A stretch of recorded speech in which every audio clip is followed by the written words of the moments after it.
Not some distant sky, just a quiet grace in your tired eyes. If I get lost, if I lose my plan, teach me the heart.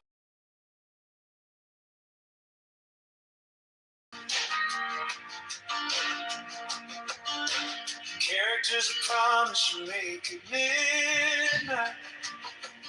Perfection is a crack where the light gets in. All these broken pieces on the table between us turn to something holy when you call me friend.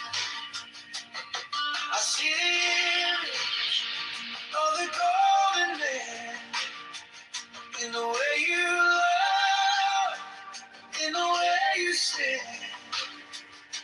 Not some halo in the sky, just a quiet grace in your tired eyes. If I get lost, if I lose my plan, teach me the heart of God in a human hand.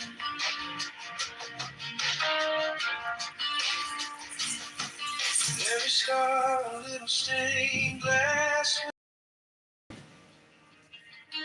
Every failure folded into prayer. If heaven has a face, I know that looks a lot like mercy here. I see the image of the golden hand in the way you love, in the way you stand. Not some halo, not some distant sky, just a quiet grace in your tired eyes. If I get lost, if I lose my plan, teach me the heart of God in a human hand. Teach me the heart of God in a human hand.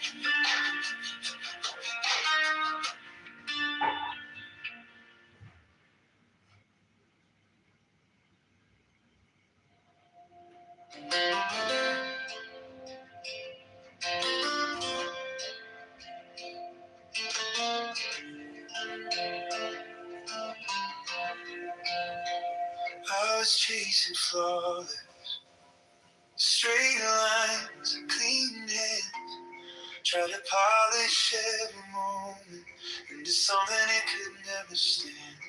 But wisdom came quiet, like rain on dry ground.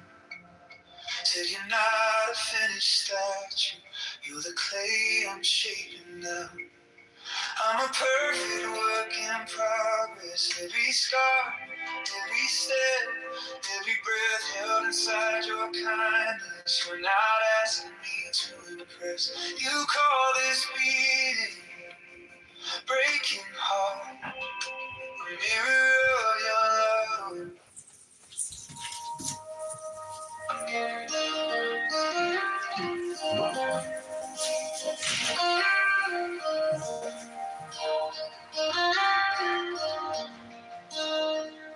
I was chasing flawless, straight lines, clean hands, try to polish every moment into something that can never stand. But wisdom came quiet, like rain on dry ground. Said you're not a finished statue, you're the clay I'm shaping now. I'm a perfect work in progress. Every scar, every step, every breath held inside your kindness. You're not asking me to impress. You call this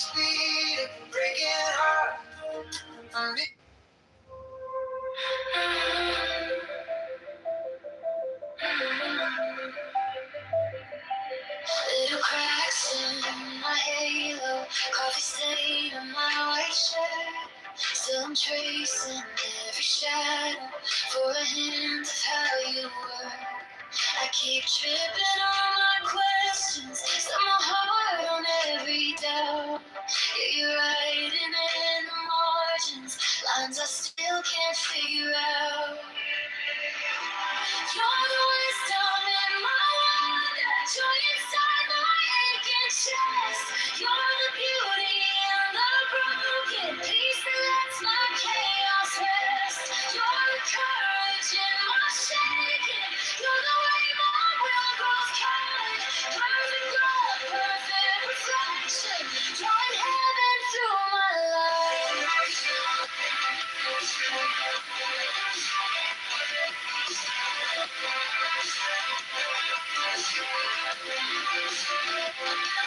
I've had a list of virtues, all the ways I had to shine.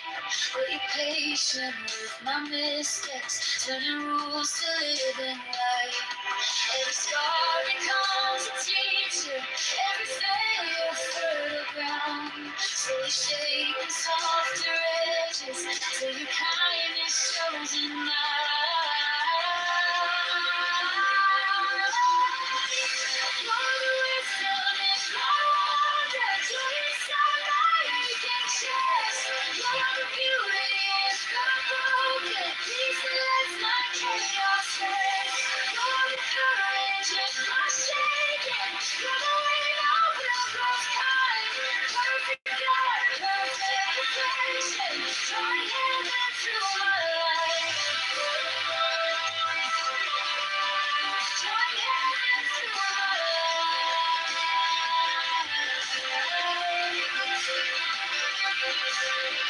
not a static, flawless statue, but a heart that learns to stay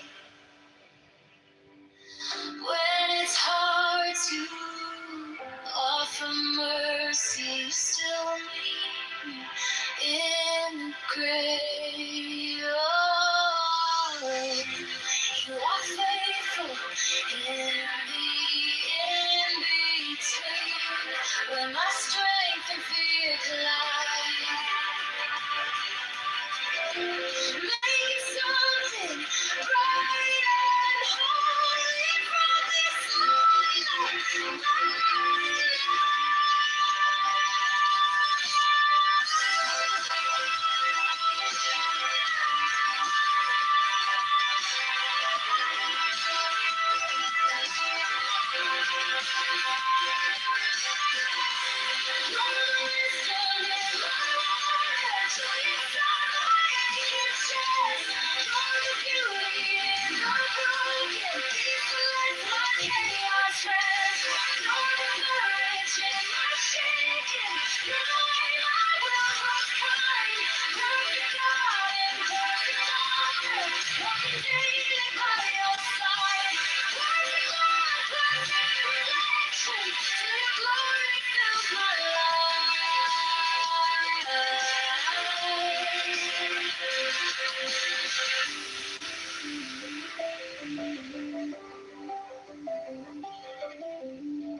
Little cracks in my halo, coffee stain on my white shirt.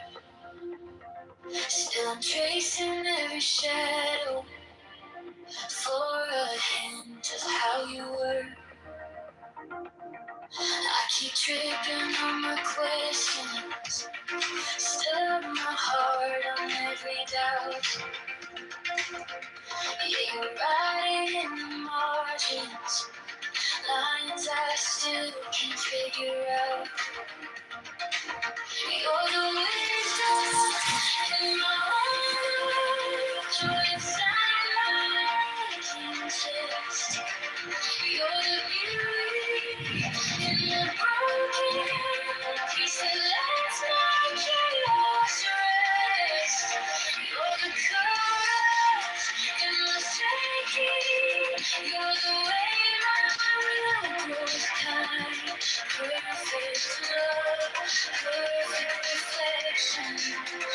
heaven through my life. I was taught the virtues, all the ways I had to shine. But you're patient with my mistakes, turning rules to living light. Every scar becomes a teacher, every failure through ground. Slowly shaping softer edges till your kindness shows. Okay, Rabbanu Shalom. Hello?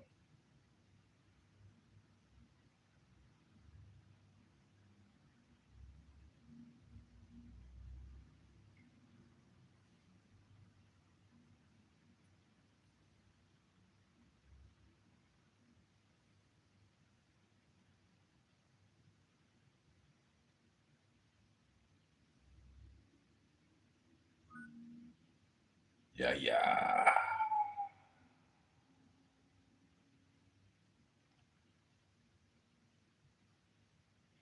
Okay, I'm going to read a book.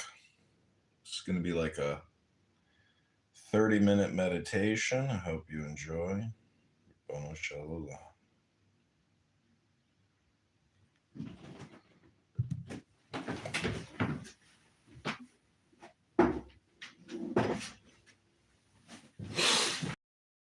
Finished with this book. We are getting closer, closer, closer, closer. Can I go to the...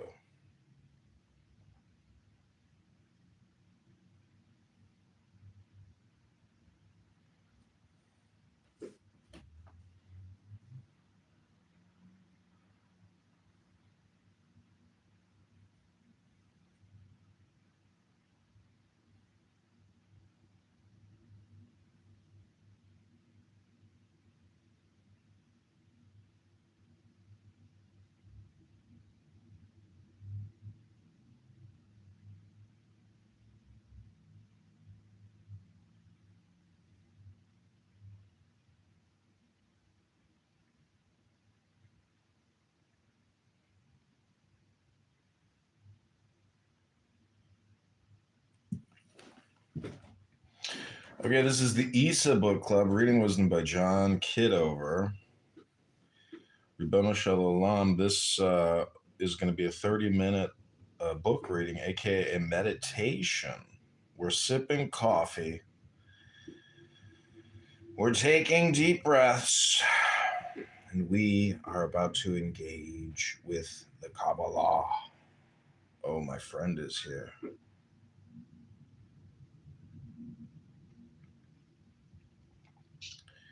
The Sheikh, going by another name. You know, I told somebody the other day, I was like, so are you going to take a layover in Palestine on your way to Iran, or are you going to take a layover in Pakistan? And they were like, huh? And I was like, I got a retarded friend who likes to make that joke. And they're like, huh? And I was like, never mind. Fuck off. And then he's like, oh, I'm married. I have kids. I'm retired. I'm rich. I'm this. I'm that. I'm just like, well, have a great night. Take care now. Hello? That's what happens if you don't wear teflon when you're supposed to. Rabbanu Shalom. Should put some tefillin on. Okay, this is a book club. Here now on page 158. And there's 290 pages, so we got 130 pages to go. And then we'll be all done. It's very exciting. So take the deepest breath of the day. Hold it for 10 seconds.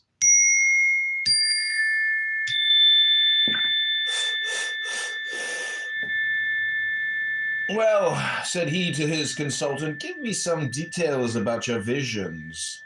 What you tell me interests me in the highest degree. The sorcerer, for one must call him so. The sorcerer then told him of a series of strange facts of which two families had been witness, And these facts were precisely identical with the phenomena of Mr. Home. Hands coming out of walls, movements of furniture, phosphorescent apparitions. One day, the rash apprentice magician had dared to call up Astaroth and had seen the apparition of a gigantic monster having the body of a hog and the head borrowed from the skeleton of a colossal ox. But he told all that with an accent of truth, a certainty of having seen which excluded every kind of doubt as to the good faith and the entire conviction of the narrator. Alephus, who is an epicure in magic, was delighted with this find.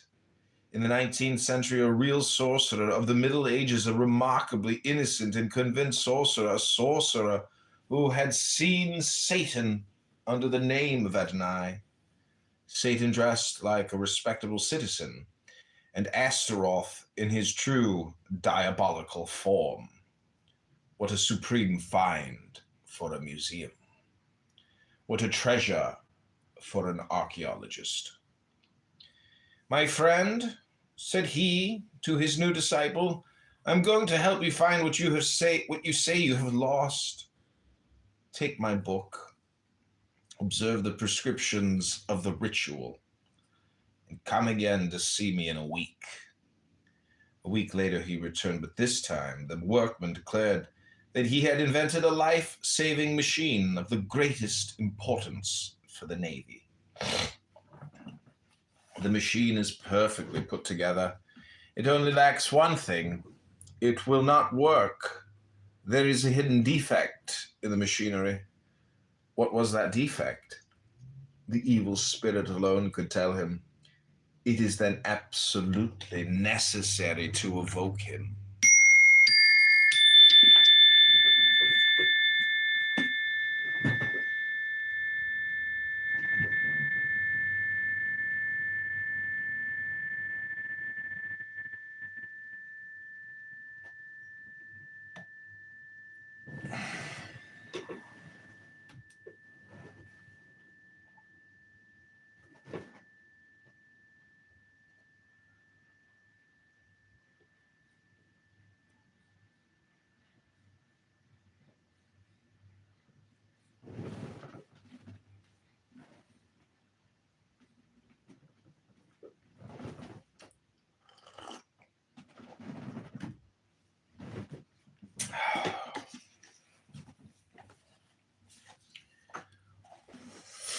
Take care you do not, said Alephus. You had much better say for 9 days this Kabbalistic evocation. He gave him a leaf covered with manuscript. Begin this evening and return tomorrow to tell me what you've seen, for tonight you will have a manifestation. The next day our good man did not miss the appointment. I woke up suddenly, said he, upon 1 o'clock in the morning. In front of my bed I saw a bright light, and in this light a shadowy arm, which passed and repassed before me, as if to magnetize me.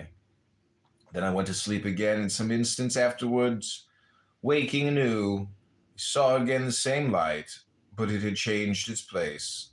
It had passed from left to right, and upon a luminous background I distinguished the silhouette of a man who was looking at me with arms crossed. What was this man like? Just about your height and breadth. It is well.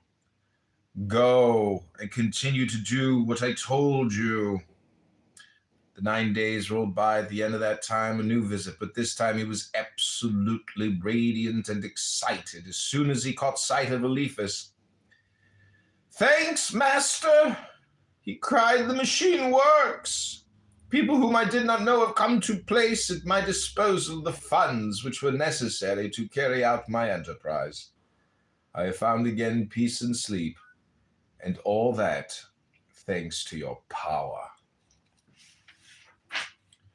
Say rather thanks to your faith and your docility. And now farewell, I must work. Well, why do you assume this suppliant air, and what more do you want of me? Oh, if you only would. Well, what now? Have you not obtained all that you asked for? And even more than you asked for you did not mention money to me. Yes, doubtless, said the other, sighing, but I do want to see him again. Incorrigible, said Eliphas. Some days afterwards, the professor of transcendental magic was awakened, about 2 o'clock in the morning, by an acute pain in the head. For some moments he feared a cerebral congestion. He therefore rose, relit his lamp, opened his window, walked to and fro in his study, and then, calmed by the fresh air of the morning, he lay down again and slept deeply. He had a nightmare. He saw, terribly real, the giant with the fleshless ox's head of which the workman had spoken to him. The monster pursued him and struggled with him. When he woke up, it was already day, and somebody was knocking at his door. Eliphas rose, threw on a dressing gown, and opened. It was the workman. Master, said he, entering hastily with an alarmed air. How are you? Very well, replied Eliphas. But last night at 2 o'clock in the morning, did you not run a great danger? Eliphas did not grasp the allusion. He already no longer remembered the indisposition of the night. Change, said he. No, none that I know of.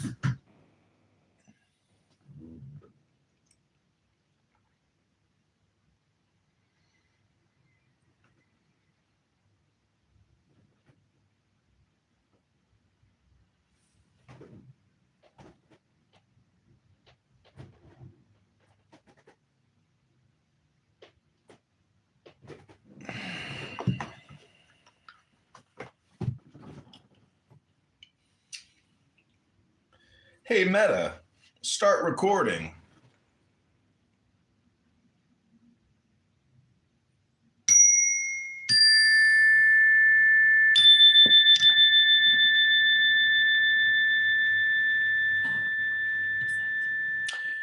Meta, start recording. Meta, record. Hello?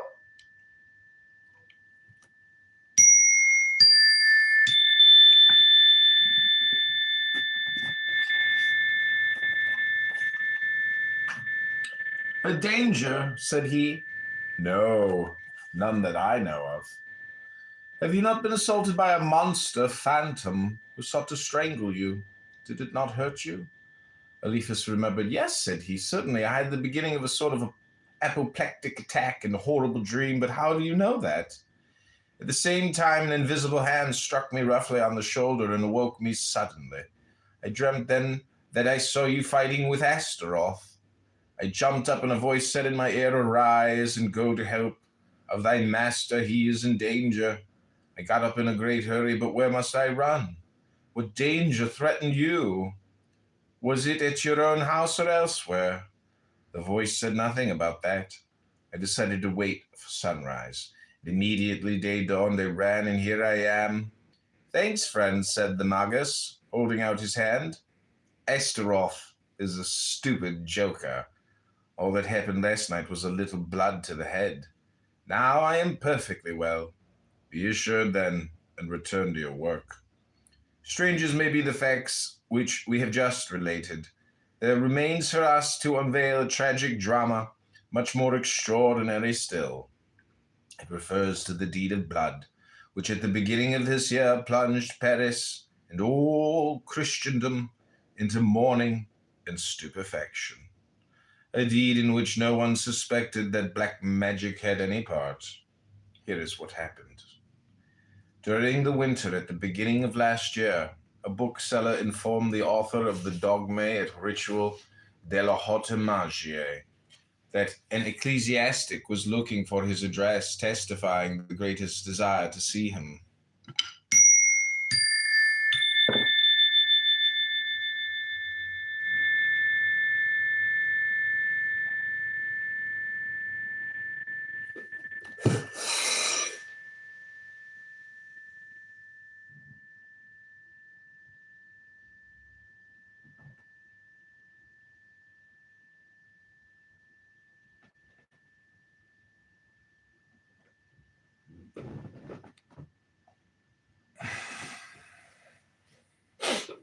Eliphas Levi did not feel himself immediately prepossessed with confidence towards the stranger, to the point of exposing himself without precaution to his visits. He indicated the house of a friend, where he was to be in the company of a faithful disciple, Des Baroles. At the hour and date appointed, they went, in fact, to the house of and found that the ecclesiastic had been waiting for them for some moments. He was a young and slim man. He had an arched and pointed nose, with dull blue eyes. His bony and projecting forehead was rather broad than high. His head was dolichocephalic, his hair flat and short, parted on one side, of grayish blonde with just a tinge of chestnut of a rather curious and disagreeable shade. His mouth was sensual and quarrelsome. His manners were affable, his voice soft, and his speech sometimes a little embarrassed. Questioned by Eliphas Levi concerning the object of his visit, he replied that he was on the lookout for the grimoire of Honorius, and that he had come to learn from the professor of occult science how to obtain that little black book, nowadays almost impossible to find. I would gladly give 100 francs for a copy of that grimoire, said he. The work in itself is valueless, said Eliphas. It is a pretended constitution of Honorius II, which you will find perhaps quoted by some erudite collector of apocryphal constitutions. You can find it in the library. I will do so, for I pass almost all my time in Paris in the public libraries.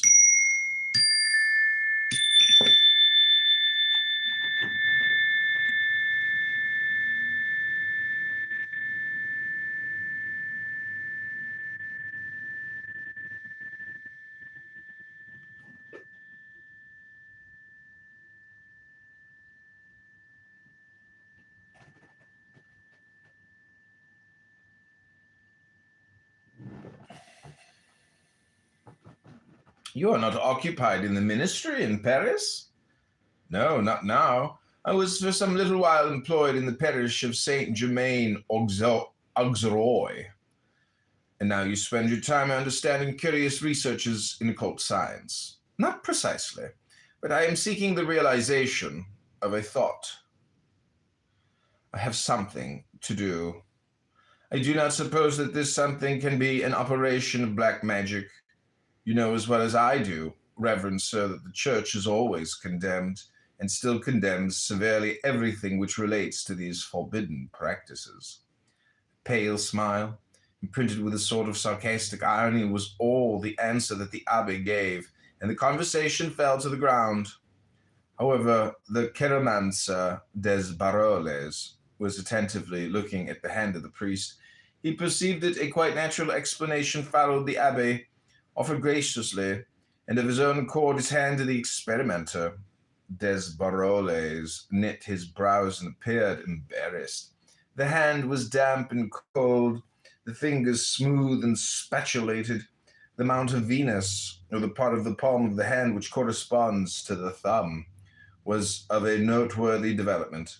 The line of life was short and broken.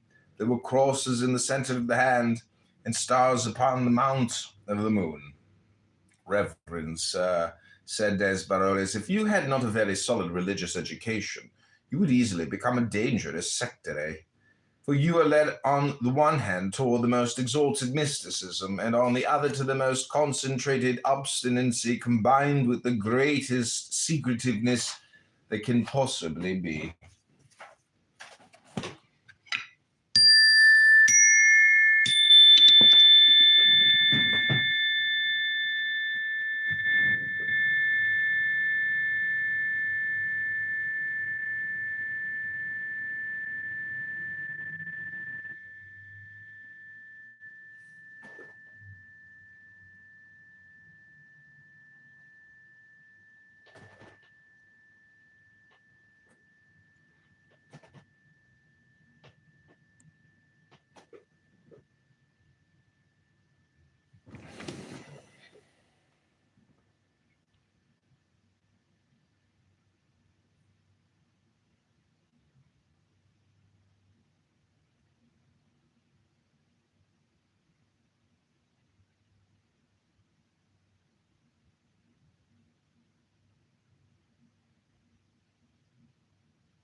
My, oh, my, oh, my.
I cracked myself up.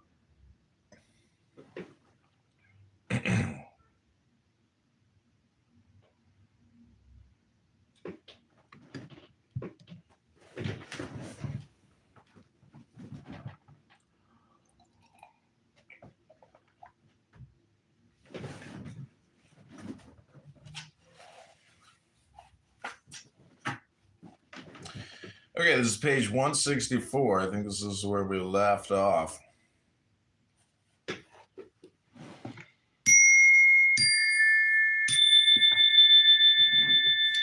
You want much, but you imagine more. And as you confide your imaginations to nobody, they might attain proportions which would make them veritable enemies for yourself. Your habits are contemplative and rather easygoing, but it is a somnolence whose awakenings are perhaps to be dreaded. You're carried away by a passion which your state of life. Pardon, Reverend Sir, I fear that I am overstepping the boundaries of discretion. Say everything, sir. I'm willing to hear all. I wish to know everything. Oh, well, if, as I do not doubt to be the case, you turn to the profit of charity all the restless activities with which the passions of your heart furnish you. You must often be blessed for your good works. The Abbé once more smiled that dubious and fatal smile which gave so singular an expression to his pallid countenance. He rose and took his leave without having given his name and without anyone having thought to ask him for it. Eliphas and Desbaroles reconducted him as far as the staircase in token of respect for his dignity as a priest. Near the staircase he turned and said slowly, "Before long you will hear something. You will hear me spoken of," he added, emphasizing each word. Then he saluted with head in hand, turned without adding a single word, and descended the staircase. The two friends returned to M.A.'s room. "That is a singular personage," said Eliphas. "I think I have seen Pierrot of the Funambules playing the part of a traitor. What he said to us on his departure seemed to me very much like a threat." "You frightened him," said M.A. "Before your arrival he was beginning to open his whole mind, but you spoke to him of conscience and the laws of the church, and he no longer dared to tell you what he wished."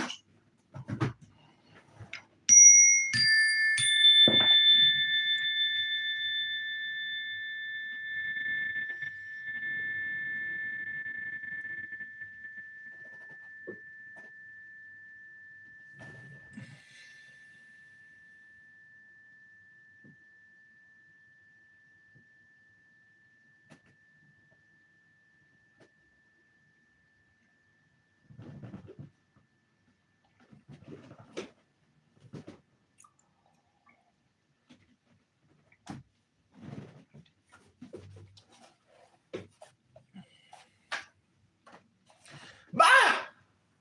What did he wish, then? To see the devil. Perhaps he thought I had him in my pocket." "No, but he knows that you give lessons in the Kabbalah and in magic.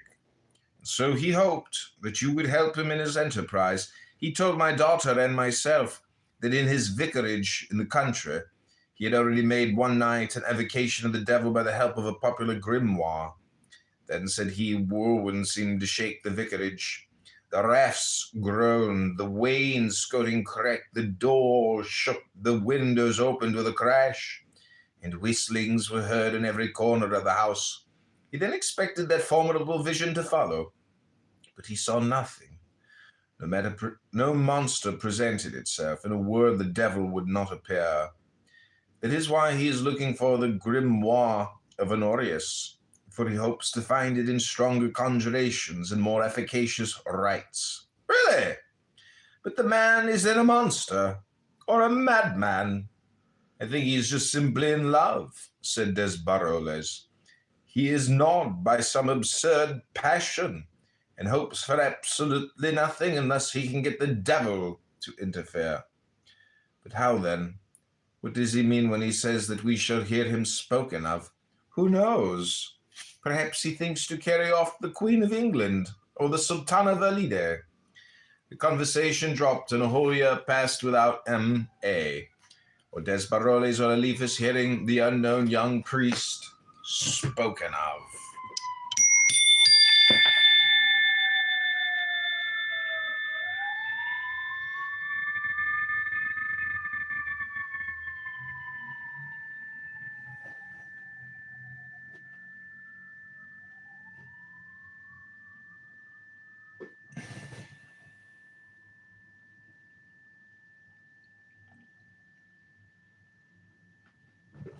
I am running for Congress. I'm a write-in candidate. Is it the real Ray Cohen? You want to be my Ray Cohen? Oh, he left. Bono show love. In the course of the night between the 1st and 2nd of January 1857, Eliphas Levi was awakened suddenly by the emotions of a bizarre and dismal dream. It seemed to him that he was in a dilapidated room of Gothic architecture, rather like the abandoned chapel of an old castle. A door hidden by a black drapery opened onto this room. Take a little break here until the... Ray Cohen, my Ray Cohen. I've been looking for you, Ray. I need a Mr. Cohen. I like your style. I like the work you do. Be happy to have you be my campaign manager on this campaign. Thanks, Ray. I appreciate you.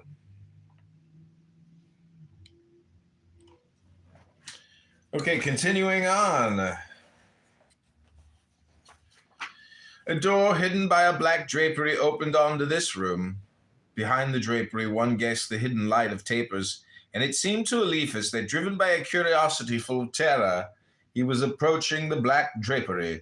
Then the drapery was parted, and a hand was stretched forth and seized the arm of Eliphas. He saw no one, but he heard a low voice which said in his ear, "Come and see your father, who is about to die." The Magus awoke, his heart palpitating and his forehead bathed in sweat. What can this dream mean? Thought he. It is long since my father died. Why am I told that he is going to die? And why has this warning upset me? The following night, the same dream recurred with the same circumstances. Once more, Eliphas awoke, hearing a voice in his ear repeat, "Come and see your father, who is about to die." This repeated nightmare made a painful impression upon Eliphas. He had accepted for the 3rd of January an invitation to dinner in pleasant company, but he wrote and excused himself, feeling himself little inclined for the gaiety of a banquet of artists. He remained then in his study. The weather was cloudy. At midday he received a visit from one of his magical pupils, Viscount M.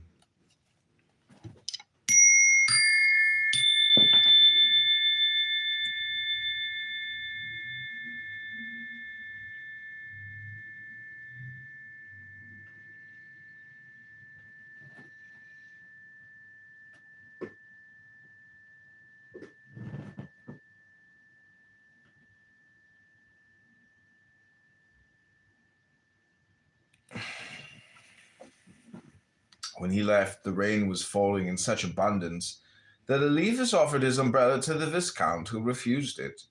There followed a contest of politeness, of which the result was that Eliphas went out to see the Viscount home.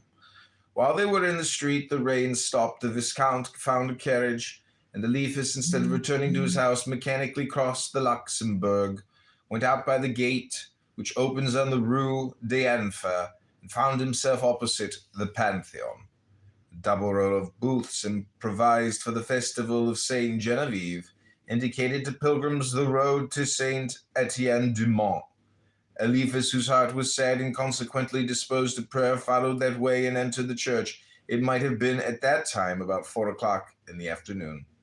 The church was full of the faithful, and the office was performed with great concentration and extraordinary solemnity. The banners of the parishes of the city and of the suburbs bore witness to the public veneration for the Virgin, who saved Paris from famine and invasion. At the bottom of the church, the tomb of Saint Genevieve shone gloriously with light.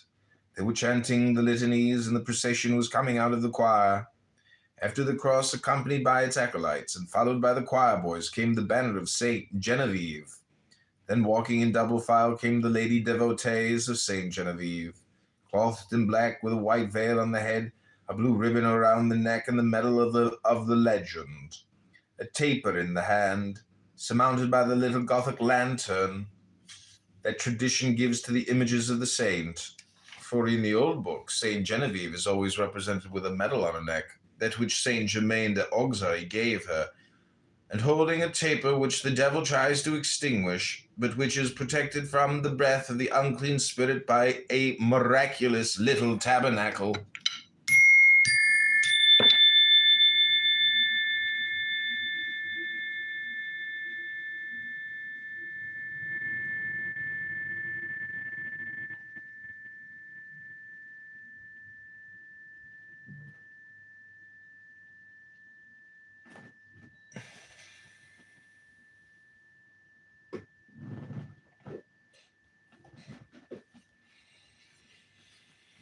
After the lady devotees came the clergy.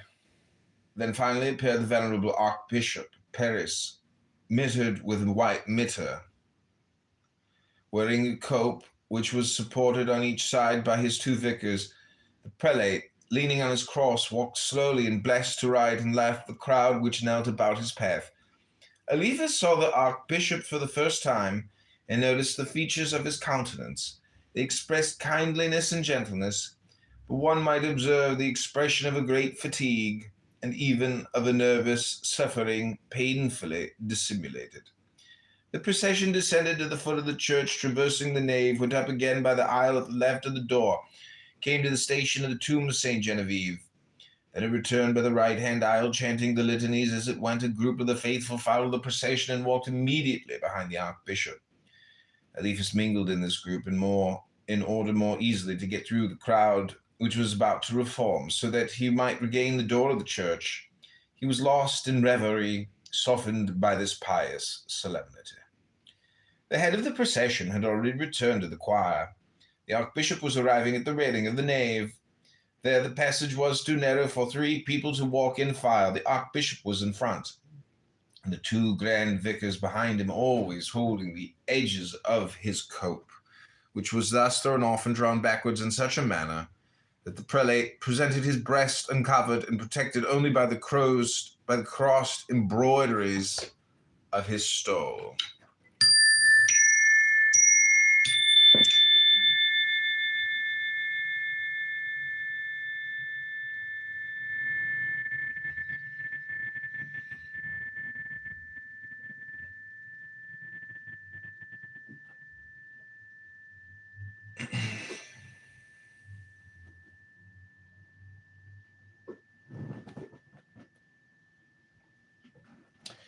Then those who were behind the Archbishop saw him tremble, and we heard an interruption in a loud and clear voice, but without shouting or clamor. What had been said? It seemed that it was, "Down with the goddesses!" But I thought that I had not heard right, so out of place and void of sense it seemed. However, the exclamation was repeated twice or thrice. Then someone cried, "Save the Archbishop!" Other voices replied, "To arms!" The crowd, overturning the chairs and the barriers, scattered and rushed towards the door, shrieking. Amidst the wails of the children and the screams of the women, Eliphas, carried away by the crowd, found himself somehow or other out of the church, but the last look that he was able to cast upon it was smitten with a terrible and ineffaceable picture.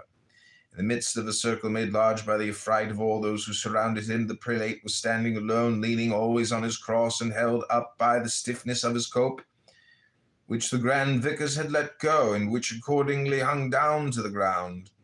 The head of the Archbishop was a little thrown back, his eyes and his free hand raised to heaven.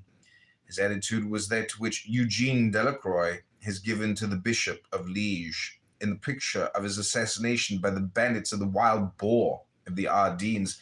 There was in his gesture the whole epic of martyrdom. It was an acceptance and an offering, a prayer for his people and a pardon for his murderer.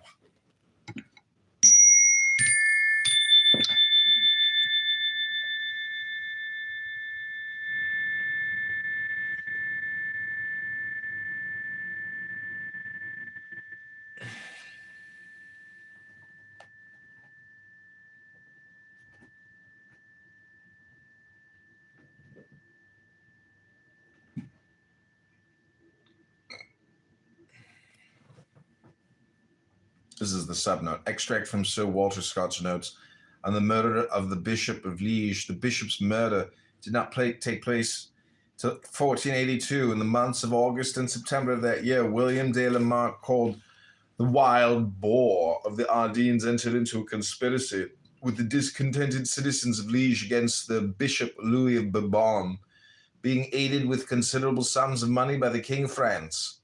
By this means, and with the assistance of many murderers and banditti, who thronged to him as to a leader befitting them, de la Marck assembled a body of troops.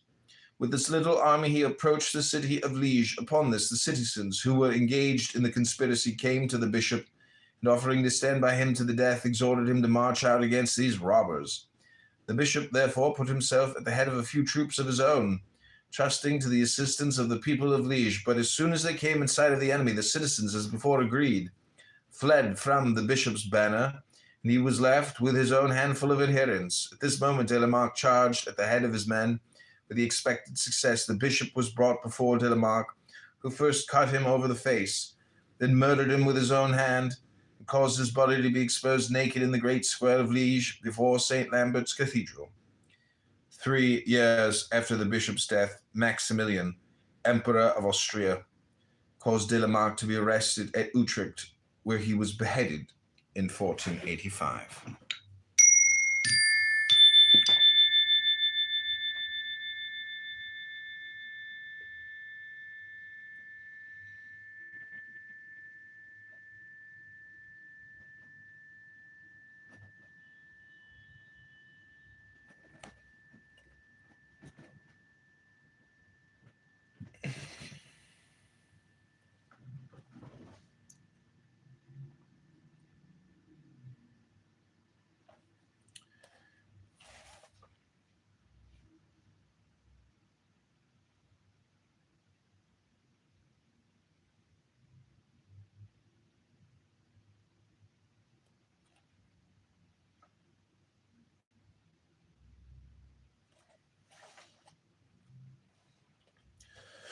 The day was falling. The day was falling and the church was beginning to grow dark. The archbishop, his arms raised to heaven, lighted by a last ray which penetrated the casements of the nave, stood out upon a dark background, where one could scarcely distinguish a pedestal without a statue, on which were written these two words of the Passion of Christ, Ecce Homo. And farther in the background, an apocalyptic painting represented the four plagues ready to let themselves loose upon the world in the whirlwinds of hell, following the dusty traces of the pale horse of death. Before the archbishop, a lifted arm, sketched in a shadow like an infernal silhouette, held and brandished a knife. Policemen, sword in hand, were running up. And while at this tumult was going on at the bottom of the church, the singing of the litanies continued in the choir as the harmony of the orbs of heaven goes on forever, careless of our revolutions and our anguish. Eliphas Levi had been swept out of the church by the crowd. He had come out by the right-hand door almost at the same moment. The left-hand door was flung violently open, and a furious group of men rushed out of the church.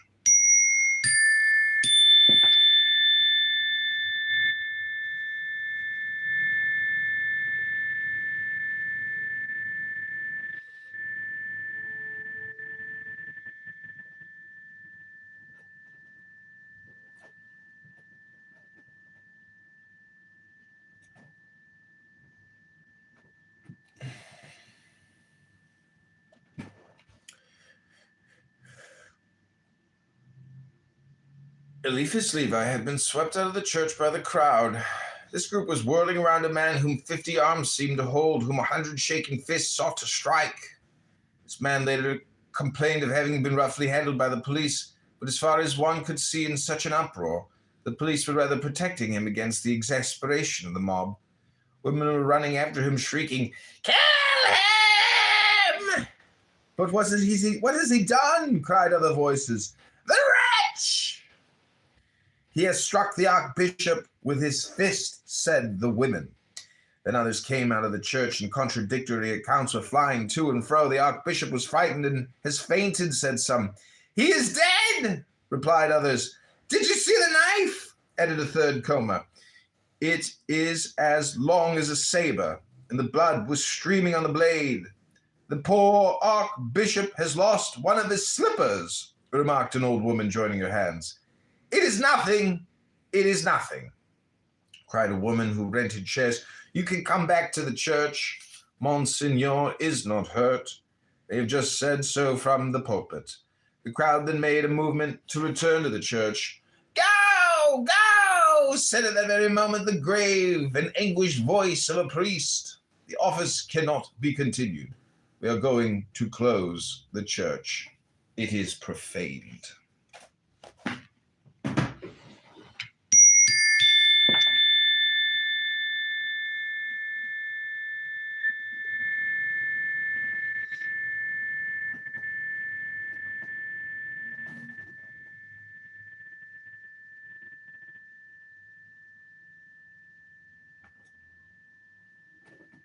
Okay, we're going to read 2 more pages, and then we're going to shut this recording down. I hope you're enjoying this. It's called reading a book.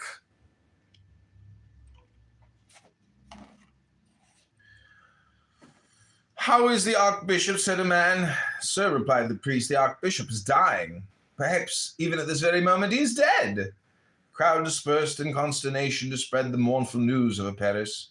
A bizarre incident happened to Eliphas and made a kind of diversion for his deep sorrow at what had just passed. At the moment of the uproar, an aged woman of the most respectable appearance had taken his arm and claimed his protection. He made it a duty to reply to this appeal, and when he had got out of the crowd with this lady, how happy I am, said she, to have met a man who weeps for this great crime, for which at this moment so many wretches rejoice. What are you saying, madame? How is it possible that there should exist beings so depraved as to rejoice at so great misfortune? Silence! Said the old lady. Perhaps we are overheard. Yes, she added, lowering her voice. There are people who are exceedingly pleased at what has happened. And look there, just now there was a man of sinister mien who said to the anxious crowd, when they asked him what had happened, oh, it is nothing. It is a spider which has fallen. No, madam, you must have misunderstood. The crowd would not have suffered so abominable a remark, and the man would have been immediately arrested. Subnote, this man was presumably Levi himself, as the abominable authors of the grimoires concealed child beneath kid, so Levi is careful to disguise his true attitude to the church, which he wished to destroy.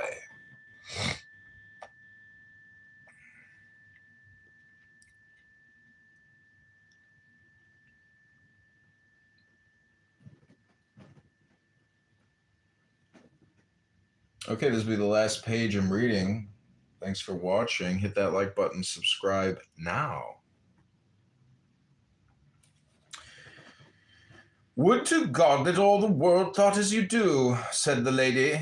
Then she added, I recommend myself to your prayers, for I see clearly that you are a man of God. Perhaps everyone does not think so, replied Eliphas. And what does the world matter to us? Replied the lady with vivacity. The world lies and calumniates and is impious. It speaks evil of you, perhaps. I am not surprised at it, and if you knew what it says of me, you would easily understand why I despise its opinion. The world speaks evil of you, madam. Yes, in truth, and the greatest evil that can be said. How so? It accuses me of sacrilege. You frighten me.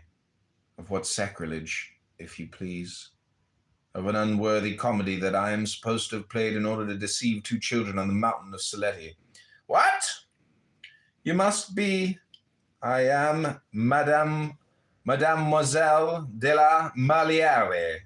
I have heard speak of your child, Mademoiselle, and of the scandal which it caused, but it seems to me that your age and your position ought to have sheltered you from such an accusation. Come and see me, sir, and I will present you to my lawyer, Mr. Favre, who is a man of talent whom I wish to gain to God. Subnote, unless he were able to make himself invisible, as Levi, of course, could do. This is the point of his irony. Thus talking, the 2 companions had arrived at the Rue de Vieux, Colombia. The lady thanked her improvised cavalier and renewed her invitation to come to see her. I will try to do so, said Eliphas. But if I come, shall I ask the porter for Millier de la Merliere? Do not do so, she said. I am not known under that name. Ask for Dutric. Dutric. Certainly, madam. I present my humble compliments. And they separated. The trial of the assassin began, and Eliphas reading in the newspapers that the man was a priest, that he had belonged to the clergy of Saint Germain l'Auxerrois, that he had been a country vicar, and that he seemed exalted to the point of madness, recalled the pale priest who a year earlier had been looking for the grimoire of Honorius. The description which the public sheets gave of the criminal disagreed with recollection of the professor of magic. In fact, the majority of the papers said that he had black hair. It is not he, then, thought Eliphas. However, I still keep in my ear and in my memory the word which would now be explained for me by this great crime. You will soon learn something. Before a little, you will hear speak of me. The trial took place with all the frightful vicissitudes with which everyone is familiar, and the accused was condemned to death. The next day, Eliphas read in a legal newspaper the account of this unheard-of scene in the annals of justice, but a cloud passed over his eyes when he came to the description of the accused. He is blonde.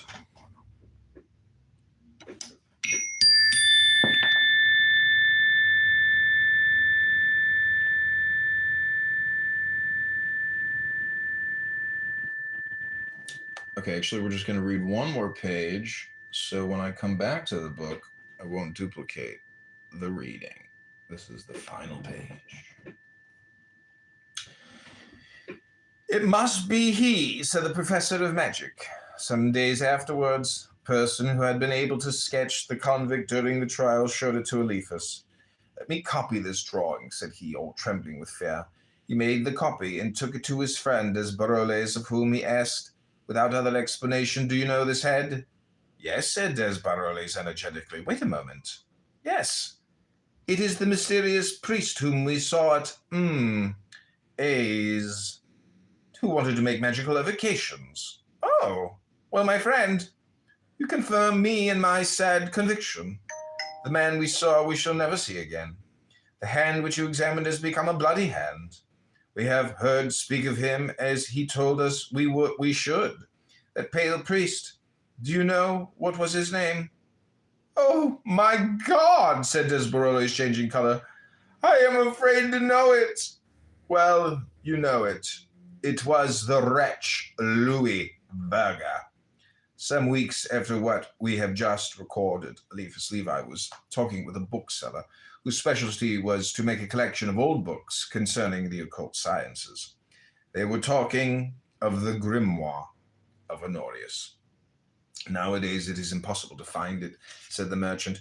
The last that I had in my hands I sold to a priest for 100 francs. A young priest.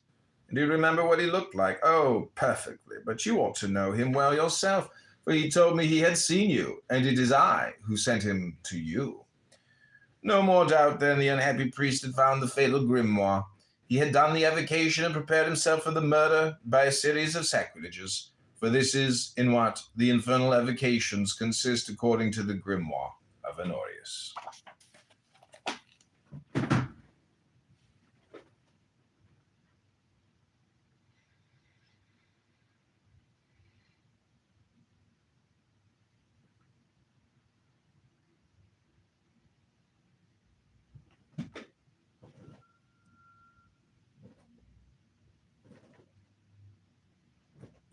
Okay, thanks for watching. Hope you enjoyed this book reading.